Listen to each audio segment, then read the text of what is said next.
The night of our engagement was supposed to be perfect. I remember the way Emily's hand felt in mine, warm, soft, as if it had always belonged there. Everyone around us smiled, told us how lucky we were. I smiled too, but inside I felt something I hadn't realized before: complete trust. I thought I could trust her more than myself. "Alex, you're staring again," Emily said, her voice soft, playful. "I'm just proud of us," I said, tightening my grip on her hand. She laughed lightly, that sound I could listen to forever. "Proud of us?" "Yes," I said. "I can't believe how lucky I am." She tilted her head and smiled at me, eyes glowing in the candlelight. "You always say the sweetest things." I pulled her closer, hugging her for a moment. That's when I heard it. Her lips barely moving, whispering something. A name. "Ryan." I froze. "Ryan," I whispered, unsure if I'd imagined it. Emily pulled back slightly, smiling nervously. "What?" I forced a laugh. "Nothing. I think I just heard my own imagination." Her smile was too quick, too tight. I let it go. I wanted to trust her. I wanted to believe this was nothing. But the name kept echoing in my head, rattling me. Later that night we were in our bedroom. Emily had fallen asleep next to me and I reached for her phone by accident. It buzzed, a message from Ryan: "Don't forget tonight." My heart slammed against my chest. I held the phone, staring at the words. My hand shook. I wanted to wake her, to ask her everything, but fear held me back. The next morning I tried to act normal. "Morning," Emily said, brushing her hair behind her ear. "Morning," I said, keeping my voice steady. She looked at me. "You seem quiet." I forced a smile. "Just tired. Late night yesterday." She nodded, her eyes flicking away for a second too long. I caught that. I wanted to ask, "Why are you hiding something?" But instead I swallowed and said nothing. At breakfast I kept replaying the night in my head. Every laugh, every word, every touch suddenly felt like a lie. I tried to convince myself I was overreacting. Maybe it was nothing. Maybe Ryan was just a friend. But the whisper of his name and that message refused to leave me. "Alex, you okay?" Emily asked, breaking my spiral. "Yeah," I said quickly. "I'm fine." She smiled, reaching for my hand. "You've been staring at your coffee for 10 minutes. What's on your mind?" I looked at her, really looked. Her eyes were clear, beautiful, but something was off. "Nervous maybe? Guilty?" My chest tightened. "Just thinking," I muttered. She squeezed my hand. "You're imagining things again. Don't let your mind play tricks." I wanted to believe her. I wanted to reach across the table and tell her I trusted her.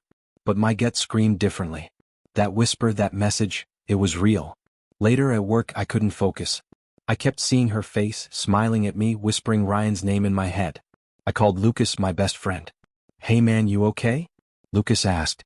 "Yeah, just tired," I lied. "Alex, come on. You've been off since last night. Something happened, didn't it?" I hung up before I could tell him anything. I wasn't ready. I didn't know if I'd ever be ready. That evening, Emily sat beside me on the couch. "You've been quiet all day." I looked at her, searching her face. "Emily, who's Ryan?" She froze. "What? Ryan? Why are you asking about him?" "Your message." "Last night?" I said, trying to keep calm. "I saw it."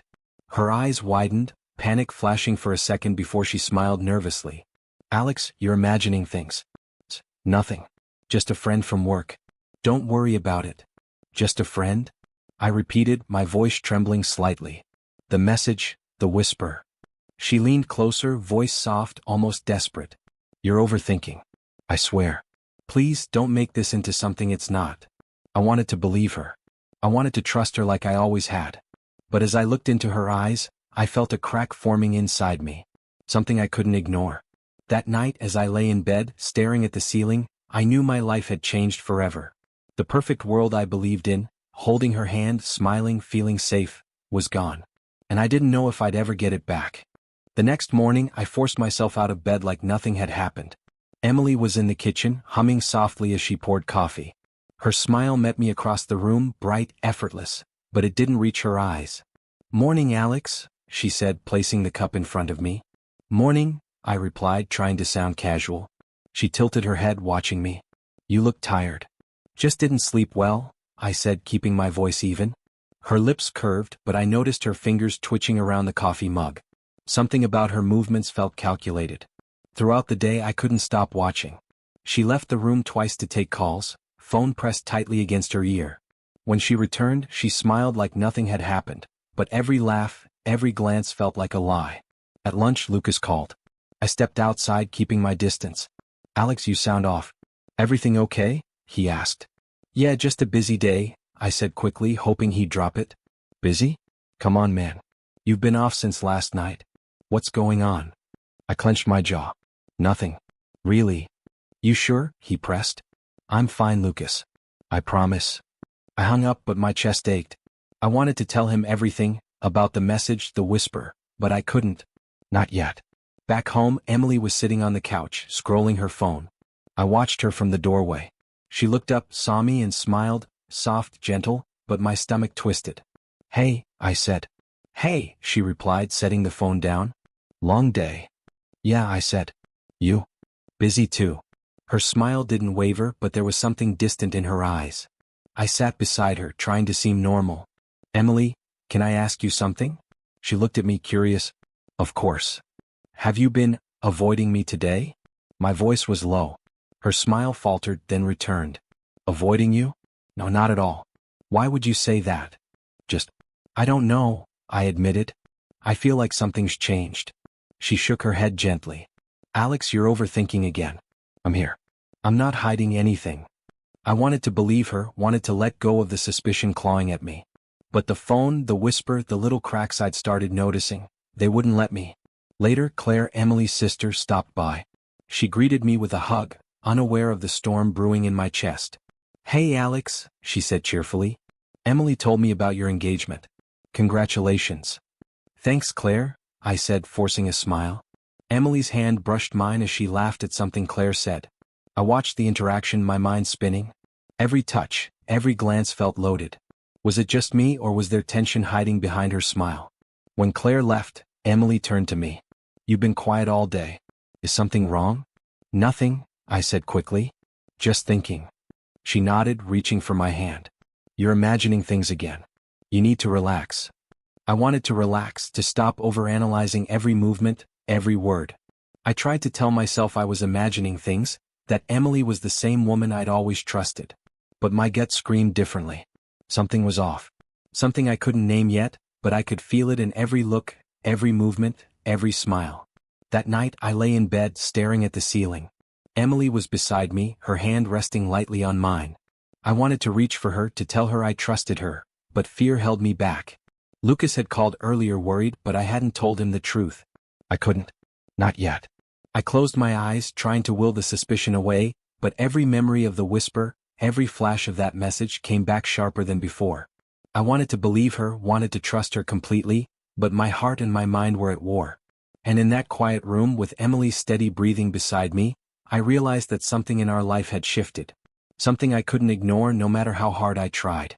Emily kissed me lightly on the cheek and said, I'm heading to my mom's. Don't wait up. I nodded, trying to act casual, but something tightened in my chest. Okay. Don't be too late. She smiled, the kind of smile that made my stomach both warm and uneasy. I won't. Once the door clicked shut, I hesitated for a moment, staring at the empty hallway.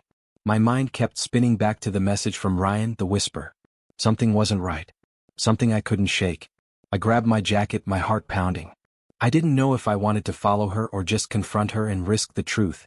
But my feet carried me anyway. The streets were quiet, shadows stretching under the dim streetlights. I kept my distance, keeping her in view without being seen. My mind raced, picturing every scenario. She walked faster than I expected, heading not to her mom's house, but to a small, nearly empty cafe tucked into a corner. My stomach sank. I ducked behind a brick wall, peering through the fogged window. There she was, Emily, her face buried in her hands, trembling. Ryan sat across from her, voice low but firm. You can't keep lying to him forever, I heard him say. Emily's voice cracked. I don't know what to do. I don't want to hurt him, but Her words broke into sobs. My hands clenched into fists, shaking with a mix of rage, fear, and heartbreak. I wanted to storm in, throw my arms around her, and scream at her to stop. But I couldn't move. My body betrayed me, frozen by shock. Ryan reached across the table, taking her hands gently. You have to be honest, Emily. He deserves the truth even if it hurts. Her tears fell harder, and I felt my chest tighten, as if it would collapse under the weight of watching her like this. I wanted to hate Ryan for being there, for touching her, for making her cry in someone else's arms. I'm scared, she whispered. I know, he said softly. I know. But hiding it won't save anyone. Not him, not you. The cafe staff moved quietly around them, offering glances but never interrupting. Every sip she took from her cup, every shake of her shoulders, tore me apart from the shadows. I didn't hear the rest. I didn't want to. The sight of her, crying, vulnerable, talking to him, it was unbearable. My mind blurred. Images of our engagement, our life, everything we'd promised each other flashed in my head. And now it felt like a lie. Minutes passed, or maybe hours, but eventually Emily stood, wiping her tears. Ryan leaned forward, his expression a mix of concern and frustration. Think carefully. Don't push him away without reason. She nodded, then walked out, shoulders hunched. I followed from a distance, heart hammering, mind screaming. Every step she took felt heavier than the last. When we reached home, she didn't hesitate. She opened the door, her eyes bright, her face calm. I'm back, she said softly. I swallowed, forcing my face into a neutral mask. Hey. She smiled, sliding her arms around me. Miss me? Yeah, I murmured, hugging her back, feeling the warmth I wanted to trust, the familiarity I longed for, and the dread I couldn't escape. She rested her head on my chest, unaware of my silent chaos. My heart felt like it was splitting in two. I wanted to cry, to scream, to demand the truth, but I stayed quiet. After she went to get ready for bed, I sat on the edge of the couch, staring at the floor. My thoughts were loud, messy, unrelenting. Why didn't I confront her? Why didn't I stop following her sooner? Is this my fault? Is it really just Ryan, or is there more? The warmth of the apartment mocked me, the soft hum of the refrigerator, the faint ticking of the clock. They were normal, ordinary. But inside I was anything but. I realized then that the person I thought I knew, the life I thought I had, was unraveling. And I didn't know if I had the strength to hold on to it, or if I even wanted to. I lay down that night, pretending to sleep beside her, feeling her breathing, feeling the lie in every touch, every smile. My body was present, but my mind was elsewhere, lost, broken, consumed by thoughts I couldn't silence. And in that dark, quiet room, I knew something fundamental had changed. I wasn't the same. I couldn't be. I couldn't stop thinking about the cafe, about the way Emily had cried in Ryan's arms. I knew I had to hear it myself, to know the truth straight from her voice. When she left the apartment the next day for work, I grabbed my phone, slipped it into my jacket pocket, and hid behind the living room wall. I pressed record the moment I heard her whisper on the line. Ryan. I don't know what to do. I care about him. I care about you, she said, voice trembling. You can't keep hiding it from him, he replied. I'm scared of losing both of you, she confessed, and my heart slammed so hard I thought I might pass out. That night, after she fell asleep, I snuck into my room, closed the door, and played the recording. The sound of her voice, soft and hesitant, pierced me in ways I didn't expect.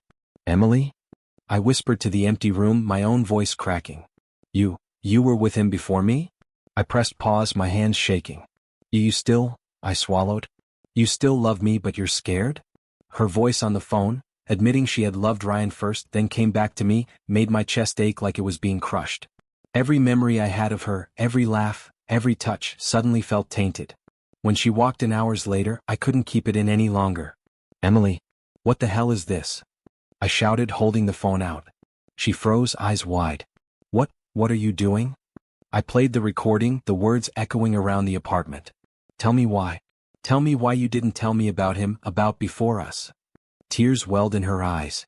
I wanted to, but I didn't know how. I didn't want to hurt you. I love you. Love me? I barked, my voice trembling. You told him you loved me, but you're still seeing him in your mind. Every word, every smile, all a lie. I didn't lie, she cried, taking a step toward me. I was scared. I didn't want to lose either of you. I thought I could handle it. Handle it? My fists clenched.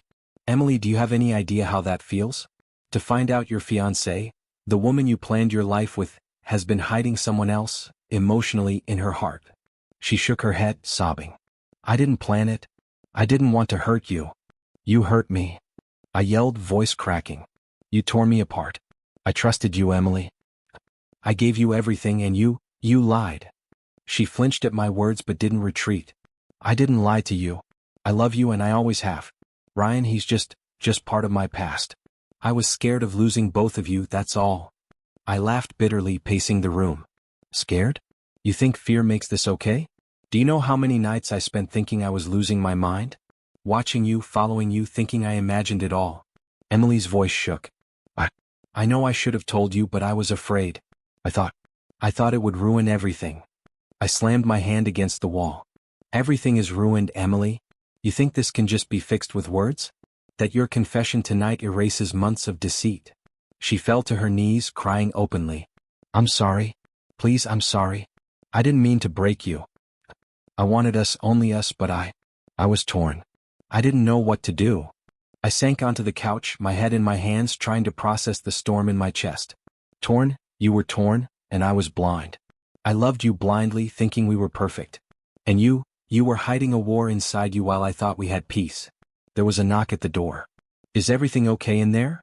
A neighbor called. I ignored it, still consumed by the waves of betrayal. Emily crawled toward me, reaching out. Please don't shut me out. I can't lose you. Not like this. Not ever. I pulled back, voice hoarse. I don't know if I can forgive you. I don't know if I want to. Her tears fell faster, and I hated myself for feeling some part of me still drawn to her, still wanting to hold her. I love you, I really do, she whispered, voice broken. I made a mistake, a huge one, but I can't live without you. I buried my face in my hands, whispering to myself, you've destroyed me, completely destroyed me. She knelt beside me, pressing her hand to my shoulder. I'll do anything to make it right. I promise. I'll be honest from now on. No more lies. The apartment felt heavy, silent except for her quiet sobs and my ragged breathing. The night had shifted everything. I didn't know if we could recover, didn't know if my heart could survive this. I need time, I murmured, voice barely audible. Time to think, to breathe, to understand how much of us is real. She nodded, resting her head on my shoulder, her body shaking. Take all the time you need. I'll wait. I'll stay. I closed my eyes, feeling her warmth, feeling the betrayal cutting through every inch of me. I wanted to push her away.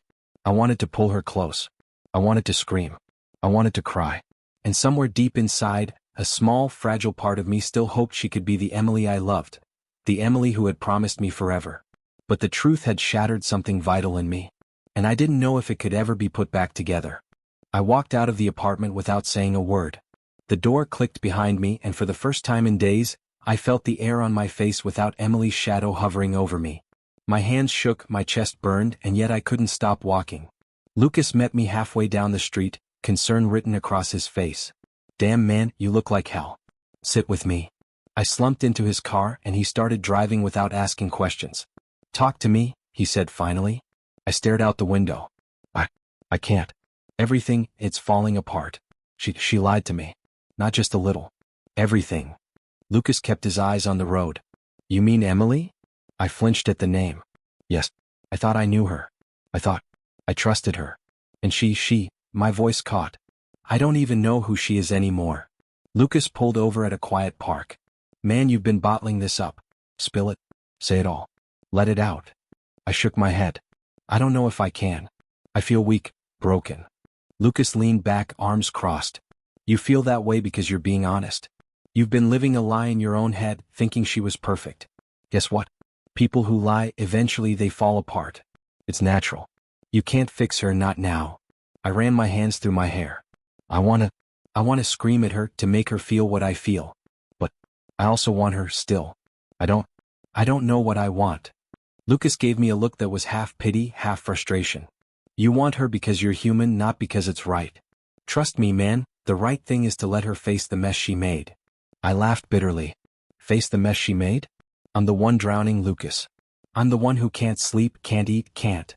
Shoo, Lucas interrupted, resting a hand on my shoulder. Look, it's okay to be weak. But don't let weakness make you blind. You need perspective.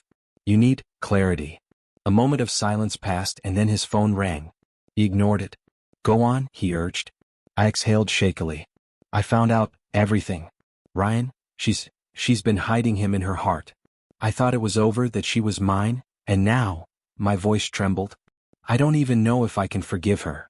Lucas nodded slowly. You might forgive her someday or you might not. Either way, you need to survive this. And survive it strong. Let her lie and cheat and hide all she wants, but you face reality. I sank into the bench. Reality is painful. I feel like I'm nothing. Lucas's younger brother Ethan ran past, waving a soccer ball. Hey, you coming or what? Don't sit there like a zombie. I chuckled faintly despite myself. Not now, kid. Ethan shrugged and ran off. Lucas looked at me and smiled faintly. See? Life goes on even when it crushes you. Even when everything feels like ashes. My phone buzzed. It was Mark, my coworker. Hey man, heard you've been out of sorts. You okay? I stared at the screen. No, not okay. Not even close. Lucas glanced at me. Good. Let them worry. Right now it's about you. You can't help anyone else if you're falling apart. And yes, she needs consequences. But you need strength. And you'll find it. I leaned back on the bench, letting the cold evening wind hit my face. My mind was a mess. Confusion, anger, heartbreak, and yet, Lucas was right. I couldn't control her choices. I could only control mine. I feel empty, I admitted quietly. Like I'm watching myself break from the outside. Lucas nodded. Then watch, learn, and survive. You're not weak, just human. And humans, we heal eventually. I closed my eyes, letting the silence wrap around me. For the first time in days, I let my tears come silently without shame. It hurt, but it was necessary. Pain was the only bridge between breaking and finding myself again. I didn't know if I'd ever forgive Emily. I didn't know if she deserved it. But for now I had to survive. For me, not her. And that night I realized survival was my only choice. My phone buzzed incessantly that morning. Emily's name flashed across the screen for the 5th time. I ignored it. I couldn't deal with her voice, her explanations, her apologies. Lucas noticed my tension immediately. You gonna answer that? He asked, eyebrows raised. I shook my head. Not now. I can't. Lucas nodded. She's not going away, huh? No, I admitted, voice tight. She's relentless. Texts, calls, even came to the apartment yesterday crying outside. I didn't answer. I just watched from the window. Lucas sighed. She's desperate, man. Desperation is ugly. But maybe she deserves it. She made the mess, you're just observing now. I chewed my lip. Observing, that's exactly it. Watching her unravel it's satisfying in a strange, awful way. Part of me wants her to feel exactly what I felt. Lucas didn't answer immediately. He stared out the car window thinking. You're human. Don't pretend you're not. Karma has a way of catching up. And you're already surviving. That's your victory. A new message appeared, this time from Claire. I hesitated, then opened it. Please, talk to her. She won't eat. She cries herself to sleep. I don't know what to do. I felt a pang of guilt but also relief. She's not perfect. She's breaking. Part of me wanted to believe she'd change. But another part wanted her to break like I did. Lucas glanced at my phone. Family pressure. Not exactly a bad sign that she's struggling. Maybe it's time you set boundaries. Or not. Your call. I don't know if I should. Talking to her might ruin the satisfaction. I admitted. Lucas smirked. Satisfaction fades, man. Lessons stick. But you can watch the consequences. And right now, consequences are on her doorstep. Later that day, I ran into Sarah, one of Emily's co-workers, at a cafe. She hesitated when she saw me, then whispered. She's a mess. Crying at work, snapping at everyone. HR has been warned. You okay? I forced a laugh. I'm fine. You. Sounds dramatic. Sarah shook her head. It's bad. Really bad. She's losing control. You know, karma? I didn't respond. Let her words sink in. I already knew. That evening, James, a friend of Lucas, joined us for drinks. He's sharp, no nonsense. So, she lied, huh? Big time? I clenched my fist. You could say that. James leaned forward. Man, you have every right to be pissed. You want justice? She's getting it. Her lies, her games, they're all collapsing. And you? You don't have to lift a finger. I exhaled slowly. It feels weirdly satisfying. But also heavy. I didn't want this. I wanted love, not watching her fall. James shrugged. Life's not fair. Sometimes the universe handles it for you. You just survive. That's the hardest part. But look at you. You're already there. My phone buzzed again. Another message from Emily. I ignored it. Another call. Ignored. I watched the notifications pile up, her desperation, her pleas, but I didn't respond. I felt calm, strangely, as if the storm she created was slowly turning on her. Lucas nudged me. You see that? That's karma. Quiet, inevitable, unstoppable. And you? You're not the target anymore. You're free to watch, to learn, to survive. I let my shoulders relax, letting the tension ease. Watching her collapse wasn't joy. It was realization. People who lie, who betray, who manipulate, they always face consequences. And I could finally breathe again, even if part of me felt guilty for feeling this way. By nightfall, Amelie's messages slowed. I didn't check them immediately. I sat in the quiet, letting the realization settle. She was breaking, yes, but I was starting to rebuild. Watching karma quietly do its work, I felt a strange balance returning. And in that balance, I understood one simple truth. I survived. She might never change, but I could. And that was everything. The knock on my door was soft at first, hesitant. Then faster, trembling. I didn't answer immediately. My chest was heavy, my mind numb. After everything, I wasn't sure I could face her. Please, can we talk? Her voice cracked. I knew it, Amelie, desperate, broken. I stayed silent. I know you're angry. I deserve it, okay? I'm sorry. Please, don't hate me. Her voice shook, pleading. I didn't move. My arms hung loosely at my sides. I didn't know how to tell you the truth. I was scared of losing you. I let a long pause stretch between us. My mind felt empty. She sounded small, fragile, the woman I loved, or thought I loved, reduced to trembling words. You lied, I said finally, voice low, almost monotone. Every word, every moment you hid, it wasn't fear that I felt. It was betrayal.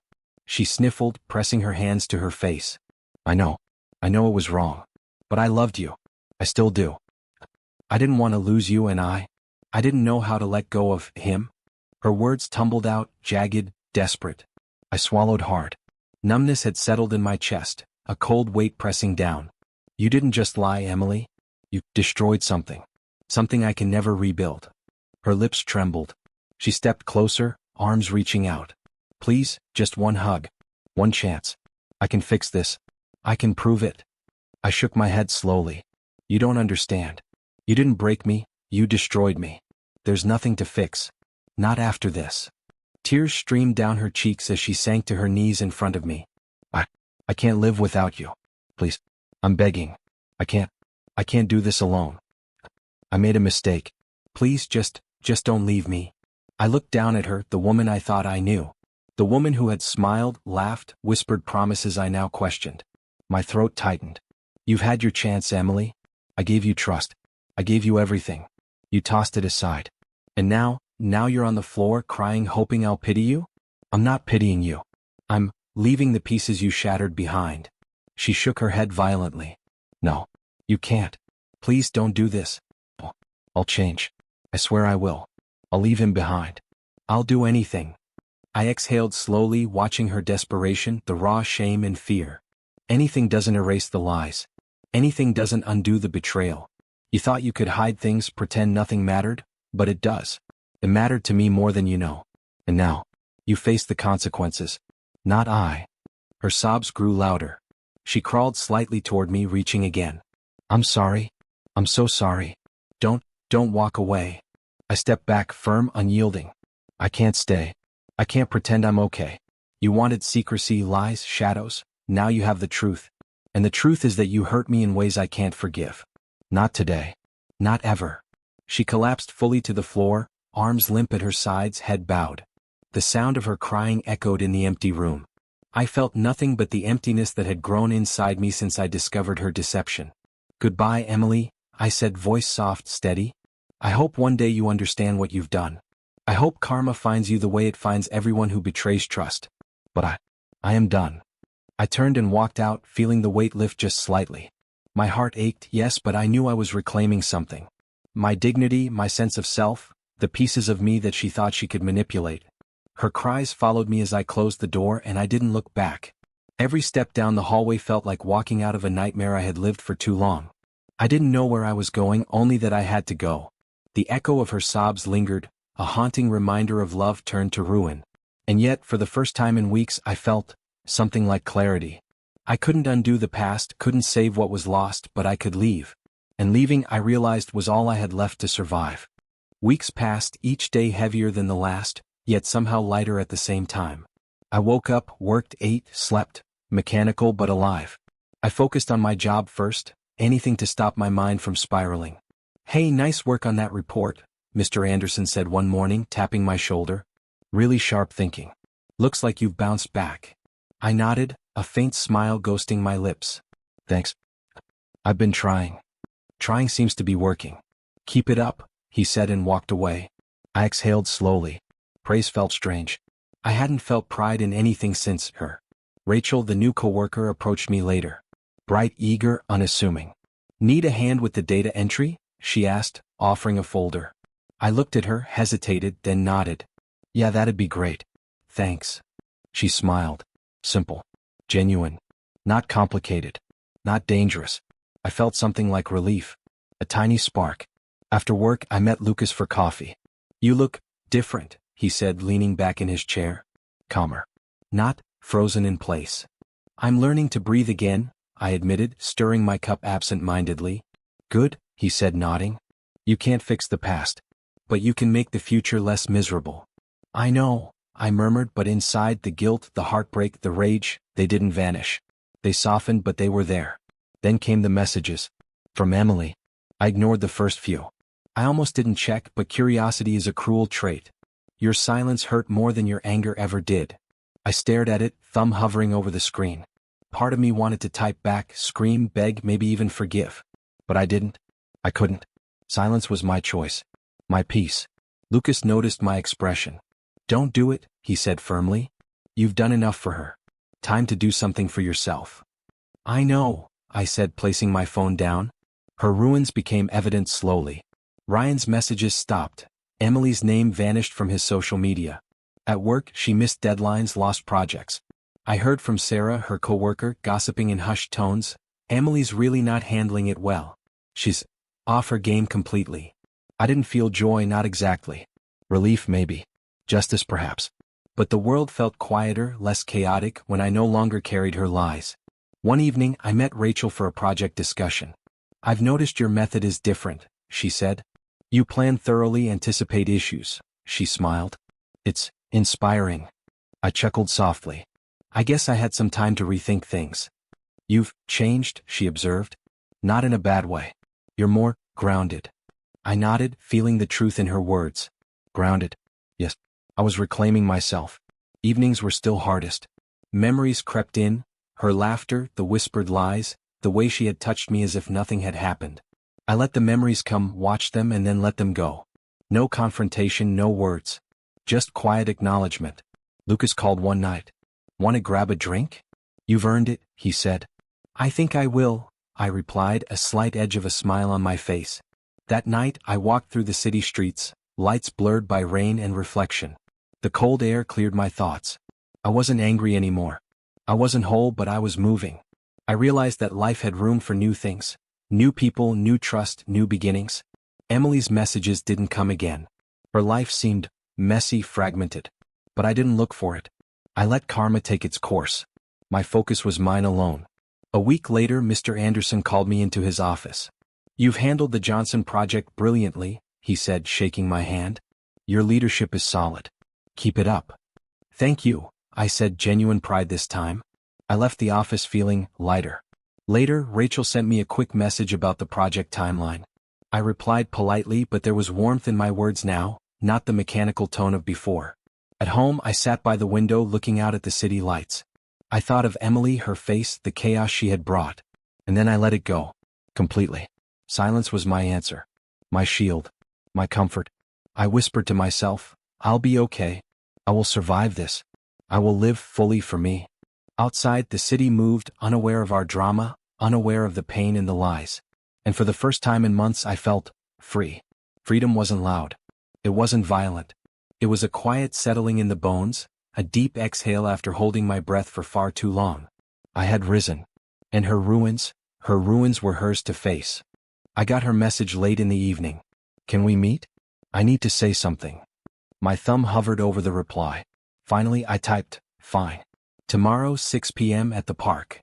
The next day I arrived early. She was sitting on a bench, hunched slightly, hair loose around her shoulders. She looked different. softer, tired, empty. "Hi," she whispered as I approached. "Hi," I replied, keeping my voice calm. She looked down at her hands, twisting a bracelet nervously. I messed everything up. I lied, I hid things. I can't even begin to tell you how sorry I am." I watched her. Listen. My heart didn't race. It didn't ache. It simply observed. "I've realized," she continued, voice trembling, "how much my lies hurt you. How much my actions destroyed trust. Your absence, it taught me the value of honesty." "I see," I said softly. No anger. No pleading. Just understanding. She glanced up, eyes glistening. "I still love you. But I understand if you can never forgive me, never trust me again." I nodded, holding my silence a moment. "I forgive you," I said finally.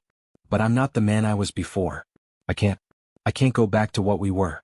Blind love, blind trust, I've learned the cost." Her shoulders slumped.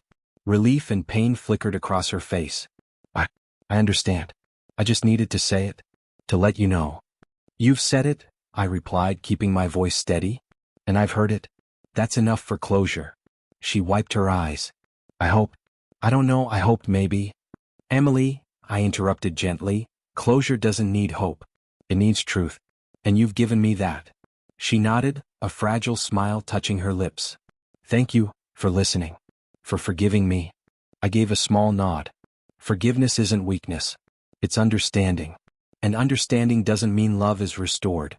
It means peace is possible. She exhaled, quiet, almost a whisper. "Peace. I hope you find it too." "I already have," I said, standing. "It's taken time. Pain, reflection.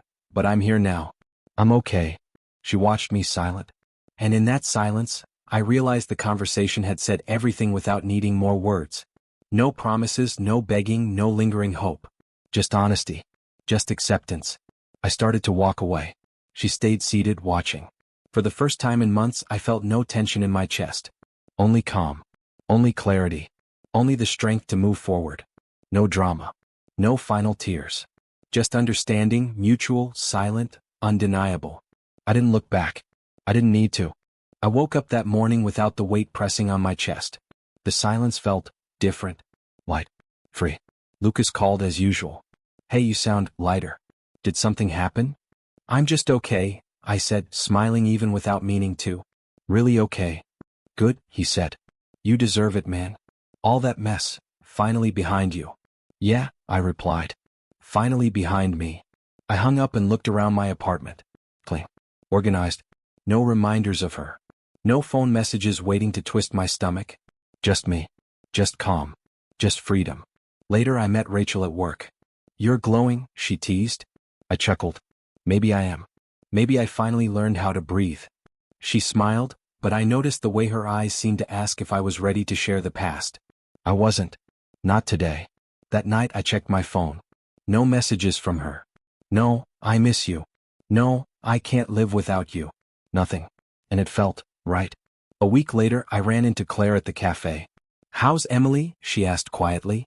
I paused. "She's learning the hard way. But she's learning." "Do you regret anything?" I shook my head. "Not a thing. I gained clarity, strength, peace. That's worth everything she took from me." She nodded slowly. "Some people never understand until it's too late." "Exactly," I said, finishing my coffee. "Some lessons arrive as tears. Some as lies. But not all wounds leave scars. Some become strength." I walked home afterward, the wind brushing against my face. It felt like the first time I truly belonged to myself. Not to promises, not to memories, not to someone else's mistakes. Just me. I thought about her. About Emily. About the lies, the crying, the begging. About the love that once existed. I felt nothing but a quiet acknowledgement. She had been a part of my journey, but she wasn't my destination. And maybe that was the hardest lesson for her, to realize that saving herself didn't mean reclaiming me. I unlocked my door, stepped inside, and felt the stillness fill the room. Peace wasn't loud. It wasn't dramatic. It was gentle, solid, certain. I closed my eyes and smiled. Finally free. Some people learn too late. Some hearts break, but mine had healed. And in that healing, I discovered something stronger than love, stronger than betrayal, stronger than tears. Freedom. And it was mine.